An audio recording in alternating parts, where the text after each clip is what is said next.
This channel does not promote any violent, harmful, or illegal activities. All content provided by this channel is meant for an educational purpose only. নমস্কার বন্ধুরা, হঠাৎ করেই একটি বড় breaking development. ভারতের প্রধানমন্ত্রী মোদি একদম ওভারনাইট রাশিয়ার উদ্দেশ্যে রওনা হচ্ছেন। এটা কোনো সাধারণ সফর নয়, এটা একটা ইমার্জেন্সি মিটিং। ওয়াশিংটনে ইতিমধ্যেই একটা মিডনাইট অ্যালার্ট চলে গেছে। কারণটা খুব পরিষ্কার যে মোদি সরাসরি মস্কো যাচ্ছেন। এবার শুধু আমেরিকা নয়, পুরো মিডল ইস্ট রিজিয়নের ভেতরেও একটা চাপা টেনশন তৈরি হয়েছে। কারণ এখানে যে ঘটনা ঘটছে সেটা একটা ম্যাসিভ জিওপলিটিক্যাল শকওয়েভ, যার প্রভাব পুরো বিশ্বের ওপর পড়তে পারে। সবথেকে ইন্টারেস্টিং ব্যাপারটা কি জানেন? যে এই খবর প্রথমে ইন্ডিয়ান মিডিয়া থেকে আসেনি, এটা এসেছে সরাসরি মস্কো সোর্স থেকে, যেখানে বলা হয়েছে যে পুতিন নিজে প্রধানমন্ত্রী মোদিকে ডাক পাঠিয়েছে। আর একটা জিনিস খুব ক্লিয়ার করে বুঝে নিতে হবে যে এটা কোনো রুটিন ডিপ্লোম্যাটিক হ্যান্ডশেক নয়। এখানে এমন কিছু আলোচনা হবে যেটা ফোনে বা ভিডিও কলে করা সম্ভব নয়।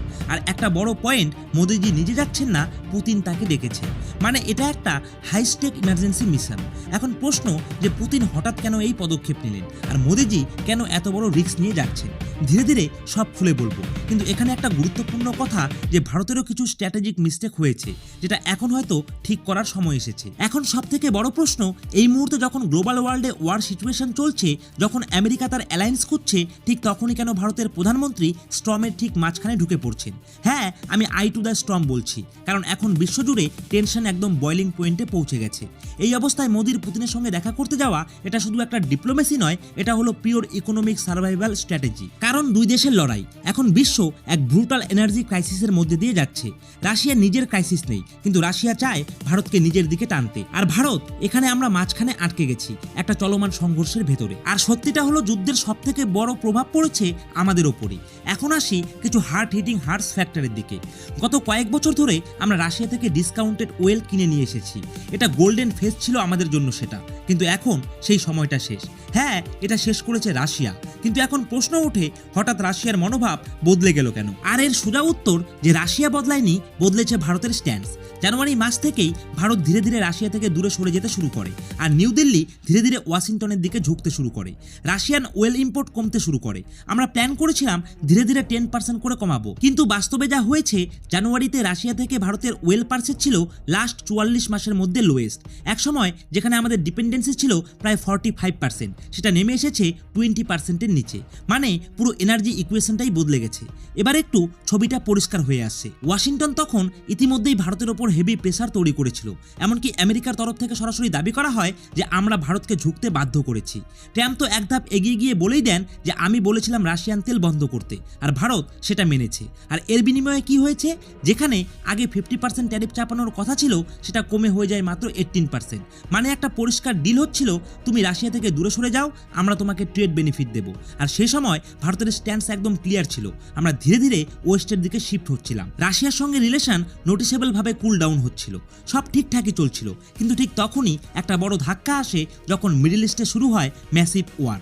রেড সি পরিণত হয় হেভিলি আর্মড কনফ্লিক্ট জোনে, আর স্টেট অফ হরমোজ প্রায় চোখ হয়ে যায়। আর এখানেই ভারতের পুরো মাস্টার স্ট্র্যাটেজিটা কোলাপস করে যায়। আমাদের প্ল্যান ছিল একটু রাশিয়া থেকে তেল নেব, কিন্তু ওভারঅল অ্যালাইনমেন্ট রাখবো আমেরিকার দিকে।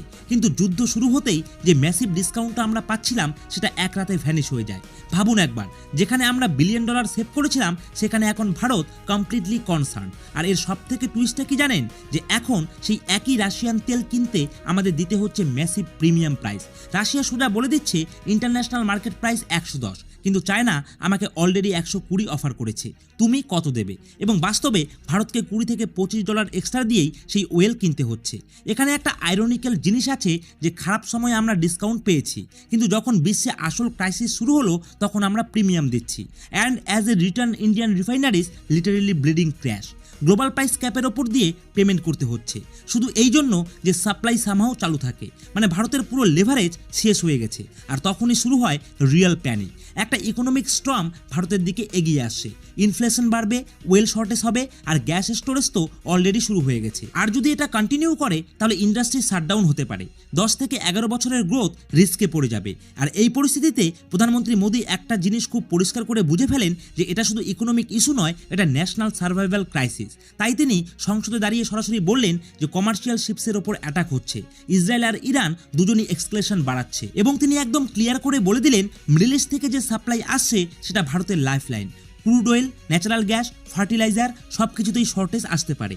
এখন এই অবস্থায় ইন্ডিয়ান ইকোনমি এভাবে সার্ভাইভ করতে পারবে না, তাই তিনি জনগণকেও প্রস্তুত থাকতে বললেন যে একটা ওয়ার সিচুয়েশনে কিছু স্যাক্রিফাইস লাগবে। আর একটা গুরুত্বপূর্ণ ওয়ার্নিংও দিলেন যে এটা শুধু ভারতের প্রবলেম নয়, পুরো বিশ্বের সাপ্লাই চেইন ভেঙে পড়েছে। গ্লোবাল ইনফ্লেশন অলরেডি বাড়ছে, মানে ক্রাইসিস শুধু শুরু হয়েছে আর সামনে যা আসছে সেটা আরও ভয়ঙ্কর এবং ভয়াবহ হতে পারে। আর সবথেকে ক্রিটিক্যাল জায়গাটা এখন ভারতের এই পারচেস কস্ট ইতিমধ্যেই ডবলের বেশি হয়ে গেছে, কিন্তু এখনও আমরা দেশের ভেতরে ওয়েল প্রাইস বাড়ায়নি। আর এর মানে কি দাঁড়াচ্ছে যে প্রতিটা হাউস হোল্ড বাজেটের চাপের মুখে, আর প্রতিটা বিজনেস একদম এজে দাঁড়িয়ে আছে। আমরা লিটারেলি একটা ব্রেকিং পয়েন্টে পৌঁছে গেছি, আর সেই কারণেই মোদি সরাসরি পুতিনের সঙ্গে দেখা করতে যাচ্ছেন। কারণটা একদম ক্লিয়ার, যখন আমরা আমেরিকার দিকে ঝুঁকছিলাম তখন রাশিয়ার সঙ্গে আমাদের রিলেশন কুল ডাউন হচ্ছিল, আর মস্কো সবকিছু অবজার্ভ করছিল, আর তারা কিন্তু একদম খুশি ছিল না। কিন্তু এখন সিচুয়েশন বদলে গেছে। ডেসপারেশনের সময়ে গেমের রুলস বদলাতে হয়, আর এখানে একটা ক্লাসিক ওয়ার্ড টাইম প্রিন্সিপাল কাজ করছে, you help me, I will help you. এখন ভারতের কি দরকার? একটা secure massive supply of oil and gas, যাতে আসন্ন ইকোনমিক ক্যাটাস্ট্রফি থামানো যায়। আর রাশিয়ার কি দরকার? ওয়ার ফান্ড করার জন্য মেসিভ রেভিনিউ, আর গ্লোবাল স্টেজে দেখানো ইন্ডিয়া স্টিল উইথ আস। আর এ কারণেই রাশিয়ার foreign minister Sergei Lavrov publicly একটা বড় স্টেটমেন্ট দেন, ইন্ডিয়া রাশিয়ার ট্রেড অলরেডি $60 বিলিয়ন, আর এটা খুব দ্রুত $100 বিলিয়ন দিকে যাচ্ছে। এটা শুধু ডেটা নয়, এটা ছিল একটা স্ট্র্যাটেজিক সিগন্যাল, বিশেষ করে আমেরিকার জন্য, যে ইন্ডিয়া শুধু আমেরিকার নয়, রাশিয়ার সাথেও ইকুয়ালি অ্যালাইন। মানে এই মিটিং শুধু একটা নেগোসিয়েশন নয়, এটা একটা গ্লোবাল মেসেজ আর ফটো অফ ডিপ্লোমেসি। পুতিন দেখাতে চাইছেন দ্য রিয়েল ফ্রেন্ডস কারা, আর একই সাথে ক্রাইসিসকে ব্যবহার করে ইন্ডিয়াকে আবার নিজের দিকে টানছে। এবার আসল টুইস্ট, মোদিজির এই আর্জেন্ট ট্রিপ শুধু রাশিয়া ইন্ডিয়ার ডিল নয়, এটা একটা wake up call to western world. কারণ মেসেজটা খুব ক্লিয়ার, যখন গ্লোবাল এনার্জি সিস্টেম ক্র্যাক করবে তখন ইন্ডিয়া কারো পারমিশন নিয়ে বসে থাকবে না। আমরা সরাসরি মস্কো যাব, ডিল করব আর তেল কিনবো। একটা গুরুত্বপূর্ণ জিনিস যে ইন্ডিয়া কখনো রাশিয়ার ওয়েল পুরোপুরি বন্ধ করেনি, আমরা শুধু রিডিউস করেছিলাম, আর আজ প্রিমিয়াম দিয়েও কিনছি। কেন? কারণ আমাদের ইকোনমিক ইঞ্জিন চালু রাখতে হবে। হ্যাঁ, আমরা 40টা দেশ থেকে ওয়েল কিনি, কিন্তু রাশিয়ার গুরুত্ব এখন আবার বাড়ছে, এবং এখানেই আসে আরও বড় একটা রিয়েলাইজেশন, আমেরিকার দিকে ঝুঁকে রাশিয়ার ওয়েল কমানো। এটা একটা কস্টলি মিস্টেক ছিল, আর সেই ভুলটাই এখন ঠিক করতে যাচ্ছেন মোদি। কিন্তু আবার সেই সেম কোশ্চেন, মোদি নিজে যাচ্ছেন না, পুতিন তাকে ডেকেছেন। তাহলে প্রশ্ন, পুতিন কেন তাকে ডাকলেন? কারণটা সিম্পল, দুটো দেশই এখন ডেসপারেট ফেজে। পুতিন দেখাতে চান ইন্ডিয়া ইজ উইথ রাশিয়া, আর মোদি দেখাতে চান যে India will secure energy no matter what. আর এখানে আরেকটা হিডেন লেয়ার্সও আছে, কিছু বড় ডেভেলপমেন্টসও সামনে আসছে, যেখানে পাকিস্তানও ইনডাইরেক্টলি জড়িত হতে পারে। এমন কিছু বিষয় যেগুলি ফোনে আলোচনা করা যায় না, তাই ফেস টু ফেস মিটিং করাটা অত্যন্ত জরুরি। ইতিহাস বলে ক্রাইসিসের সামনে মোদি অনেক সময় আনএক্সপেক্টেড বিগ আউটকাম নিয়ে আসেন। এখন পুরো বিশ্ব তাকিয়ে আছে, ওয়াশিংটন নার্ভাস রয়েছে, মস্কো রেডি, আর দিল্লি একটা আলটিমেট পাওয়ার মুভ খেলার অপেক্ষায় আছে। আর এটাই হলো রিয়েল জিওপলিটিক্যাল চেস গেম। প্রতিদিন চেঞ্জ হচ্ছে, প্রতিদিন ফ্লিপ হচ্ছে। তাই শুধু একটা জিনিসই বলবো, আপনার নিঃশ্বাসটা একটু ধরে রাখুন, কারণ আসল খেলা এখন শুরু হতে চলেছে। আর এরপর আরও অনেক ডেভেলপমেন্ট সামনে আসবে, ঘন্টায় ঘন্টায় নতুন ইনফরমেশন সামনে আসবে। আর মোদিজির এই সফর, আমি আবারও বলছি, কোনো ছোটোখাটো ভিজিট নয়, কয়েক ঘন্টার জন্য গেলেও মোদিজি কিছু বড় আউটকাম নিয়েই ফিরবেন। কারণ যদি শুধু তেল কেনাই উদ্দেশ্য হতো, তাহলে ফোন করেই কিন্তু ডিলটা হয়ে যেত। এখানে আরও বড় কিছু আসতে চলেছে। তো বন্ধুরা, আশা করছি আজকের এই সম্পূর্ণ ভিডিওটি আপনাদের ভালো লেগেছে, এবং এই ইনফরমেশনটি ভালো লেগে থাকলে অবশ্যই এই ভিডিওটিতে একটি লাইক করবেন, এবং আমাদের এই চ্যানেলটিকে সাবস্ক্রাইব করে দিয়ে পাশে থাকা বেল আইকনটিকে বাজিয়ে দেবেন। তো বন্ধুরা, আমরা আবারও ফিরবো নতুন একটি ইনফরমেটিভ ভিডিও নিয়ে। তো বন্ধুরা, আজকের মতো ভিডিওটা এখানেই শেষ করছি। জয় হিন্দ, জয় ভারত।